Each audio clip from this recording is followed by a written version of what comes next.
It was supposed to be a nice quiet spring break. Catch up on some projects, clean my office, take a few days off. Because of COVID-19, it turned into 15 workshops in 9 days to help the whole college take classes online. The workshops started out in crowded meeting rooms, and by the end they were in crowded Google Meets as faculty started taking social distancing more seriously.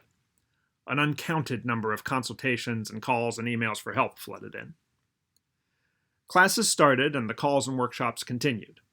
Days blurred together, sitting at my dining room table in video meetings, writing documentation, making screencast videos, offering more online workshops, more office hours, figuring out online middle school for my son, figuring out how my wife and I were going to work in the same house together all day.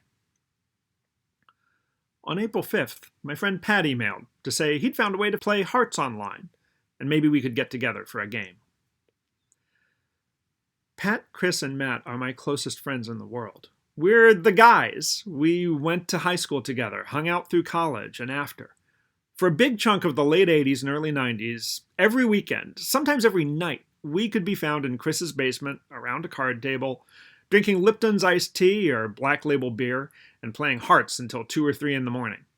Even as the game got less frequent, when we could get together, sooner or later somebody would usually break out a deck. 19 years ago, my friends threw me a going-away party when I moved to Ohio to work at Kenyon College. We'd come back, at holidays mostly, and try to get a game in.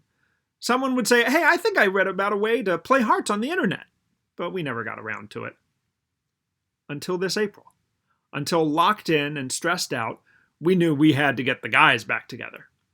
Pat found the app. Matt made a conference call so we could talk trash at each other. And just like we used to in Chris's basement, I poured a beer and queued up Bob Marley's Legend. And somewhere in the game, for the first time in a month, I realized I was taking deep, relaxed breaths. And now every Monday I get a text. And at 7 p.m., I push away from the dining room table and go to the couch in my back room.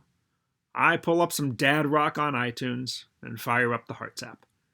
And for a couple hours, everything falls away but my friends and the game that's been continuing for 30 years.